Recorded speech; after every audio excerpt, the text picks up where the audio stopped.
Good morning, students. This is Pradyuman sir again in front of you, and here comes with you a new video that is upon the fragmentation and defragmentation process. Okay, but first of all, I am remembering you that if you are a new viewer or you are not a subscriber of my channel, then first of all you have to subscribe my channel, press the bell icon, and select all from the list so you can get the notification of my video very firstly. Okay अगर अभी तक आपने मेरे channel को subscribe नहीं किया तो सबसे पहले जाकर मेरे चैनल को सब्सक्राइब कर लीजिए और बेल आइकन को प्रेस कर दीजिए ताकि मेरे आप वीडियो की जो नोटिफिकेशन है वो आपको सबसे पहले मिल सकें। तो चलिए शुरू करते हैं।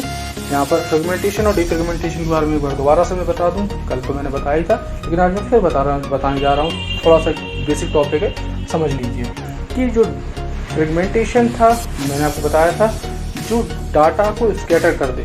ठीक है, सब देखिए ऐसा है, आपकी जो हार्ड डिस्क है उसमें 4 ड्राइव्स होती हैं। ठीक है, आपको पता होगा, यहाँ पर आपको ये कि फिगर बना हुआ है आप उसमें देख सकते हैं। आपको बेसिकली 4 ड्राइव होती हैं, C drive, D drive, E drive, S drive. ठीक है, सपोज आपकी सी ड्राइव पूरी फिल है, डी ड्राइव पूरी फिल है, ई ड्राइव पूरी फिल है, लेकिन एफ ड्राइव में अगर कुछ स्पेस बकाया है, ठीक है, तो अब उस एफ ड्राइव में भी कुछ कई सारे ब्लॉक्स होते हैं। ठीक है, तो जो आपका डाटा जब आप एफ ड्राइव में स्टोर करेंगे तो क्या होगा, आपका जो डाटा है वो जो आपका कंप्यूटर सिस्टम है वो आपका सर्च करेगा कि कौन सा ब्लॉक खाली है। ठीक है, अगर सपोज कोई ब्लॉक खाली होता है तो वो आपके डाटा का कुछ पार्ट उस ब्लॉक में सेव कर देता है, स्टोर कर देता है, और बकाया जो पार्ट आपका डाटा का जो आपके जो फाइल का बचता है वो आपके सेकंड ब्लॉक में डाल देता है। ठीक है, इसका एक और बहुत अच्छा एग्जांपल मैं आपको बता दूं। सपोज़ आप रिजर्वेशन करवाते हैं अपने ट्रेन का, तो ट्रेन का रिजर्वेशन करवाते समय क्या होता है, सपोज़ आप लोग 4 लोग हो। ठीक है, तो 4 लोगों में से सपोज़ अगर आप लोगों ने स्लीपर का आप लोगों ने रिजर्वेशन करवाया, ठीक है, तो S1 में सपोज़ 2 सीटें खाली थी, तो आप लोगों में से जो 2 लोग होंगे वो उनका रिजर्वेशन S1 में ले लेगा। ठीक है, अब बकाया जो 2 लोग बचे थे उनके लिए S2 है, S3 है, S4 है। अब जिस भी आपके वैगन में यानी कि जिस भी बोगी में आपकी जो सीट जो रिजर्वेशन खाली होगा, आपके उस वैगन में यानी उस बोगी में आपको उस स्लीपर क्लास में आपको वो शिफ्ट कर देगा, वहाँ पर आपका रिजर्वेशन हो जाएगा। तो बेसिकली जब आप रिजर्वेशन का आपका जो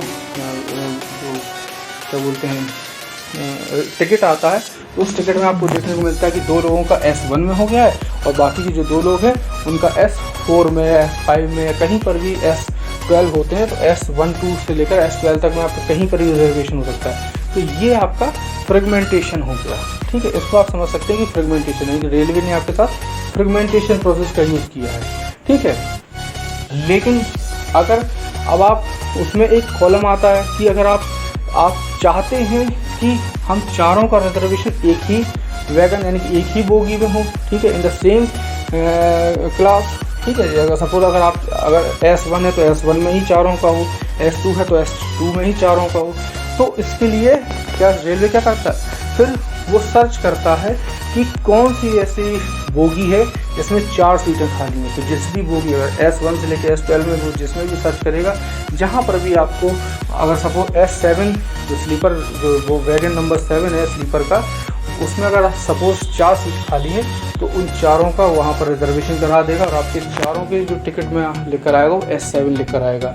ठीक है, तो ये आपका क्या हो गया, ये डिफ्रेगमेंटेशन हो गया, यानी कि एक ही वैगन में चारों लोग। तो ऐसे ही जो एक फाइल है वो अगर अलग अलग ब्लॉक्स में स्टोर होती है तो फ्रेगमेंटेशन, और अगर वही एक फाइल एक ही ब्लॉक में स्टोर होती है एक ही ड्राइव में तो वो आपकी डिफ्रेगमेंटेशन। ओके, तो यहाँ पर आप कुछ स्टेप्स दिए गए हैं जिसके द्वारा आप जो है मैनुअली डिफ्रेगमेंटेशन प्रोसेस को यूज़ कर पाएंगे। तो यहाँ पर दिया गया, click on the start all programme accessories system tool disc defragmenter, यानी कि आपको सबसे पहले जो left corner bottom left corner है वहाँ पर आपको क्लिक करना है, वहाँ पर आपको स्टार्ट बटन मिलेगा, आपको क्लिक करना है। क्लिक करते ही आपकी एक लिस्ट खुल कर आएगी, वहाँ पर आपको ऑल प्रोग्राम को सिलेक्ट करना है। ऑल प्रोग्राम को सिलेक्ट करते ही वहाँ पर एक एसेसरीज का ऑप्शन आएगा।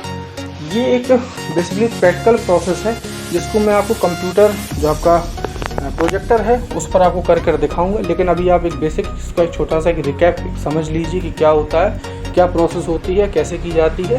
लेकिन इसका जो प्रैक्टिकल वर्जन है वो मैं आपको कंप्यूटर लैब में प्रोजेक्टर पर करके दिखाऊंगा। ओके, जब आपके स्कूल खुल जाएंगे। तो यहाँ पर बताया गया है कि क्लिक ऑन द स्टार्ट। सबसे पहले आपको स्टार्ट बटन पर क्लिक करना है, स्टार्ट मेन्यू ओपन हो जाएगी। वहाँ पर आपको ऑल प्रोग्राम पर क्लिक करना है। ऑल प्रोग्राम पर क्लिक करते ही एक लिस्ट खुलेगी, वहाँ पर आपको एसेसरीज़ का एक ब्लॉक मिलेगा, आप एसेसरीज़ पर क्लिक करेंगे। फिर एसेसरीज़ के बाद आपको सिस्टम टूल का एक ब्लॉक मिलेगा, आपको उस पर क्लिक करना है। ठीक है, सिस्टम टूल के बाद आपको वहाँ पर कहीं ब्लॉक मिलेगा डिस्क फ्रेगमेंटर। ठीक है, आप जैसे ही डिस्क फ्रेगमेंटर के ऊपर क्लिक करेंगे, आपके सामने ये वाली विंडो जो वेट अ मिनट ये वाली जो विंडो है वो खुलकर आ जाएगी। ठीक है, तो अब इसके बाद यहाँ पर क्या करना है देखते हैं। The disk fragmenter window appear on the screen, यानी कि मैंने आपको बताया था वो विंडो आपके सामने खुलकर आ जाएगी। Select the disk that you wanted to defragment from the disk column under the current status, यानी कि आपको जो यहाँ पर करंट स्टेटस दिख रहा है, ये देखिए ये करंट स्टेटस दिख रहा है। इसमें से आपको कोई भी जिस भी डिस्क को आप डिफ्रेगमेंट करना चाहते हैं, आप उस ड्राइव को, सॉरी डिस्क को नहीं, हाँ डिस्क को बोल रहे, ड्राइव बोल, आप उस डिस्क को चूज़ कर लीजिए। सको सी ड्राइव है, D drive, E drive, F drive, या अगर आप कोई और एक्सटर्नल DVD या CD लगाए हैं तो आप उसको भी सिलेक्ट कर सकते हैं। जैसे ही आप उसको सिलेक्ट करेंगे क्या होगा, wait a minute. Now click on the defragment disk tab. अब आपको यहाँ पर ये देखिए, ये जो रेड कलर से हाईलाइटेड है डिफ्रेगमेंटेड डिस्क पर आपको क्लिक करना है। फिर क्या होगा वो देख लीजिए। Now the defragmentation process will start and take a few minute to finish, यानी कि आपकी जो डिफ्रेगमेंटेशन प्रोसेस होगी वो आपकी स्टार्ट हो जाएगी। आपका सारा डाटा एक ही ड्राइव में, एक ही ब्लॉक में स्टोर हो जाएगा और इसमें कुछ मिनट, कुछ समय लगेगा। उसके बाद आपका जो सारा डाटा है वो स्टोर हो जाएगा और आपकी जब प्रोसेस फिनिश हो जाएगी तो वहाँ पर एक फिनिश का ऑप्शन आएगा, आप उस पर फिनिश पे क्लिक कर देंगे और आपकी जो डेस्कटॉप होम स्क्रीन है वो खुल कर आ जाएगी और आपका सारा डाटा डिफ्रेगमेंटेड हो चुका होगा। So okay students, I think this lesson is to be completed. So but again I am remembering you that if you are not subscribed my channel, then first of all you have to subscribe that channel so you can get the information of whole information about these all topics. And you have to press the bell icon just beside the subscribe button, and after that select all from the list so you can get the notification of my video very firstly. So stay tuned with me and my channel. Goodbye.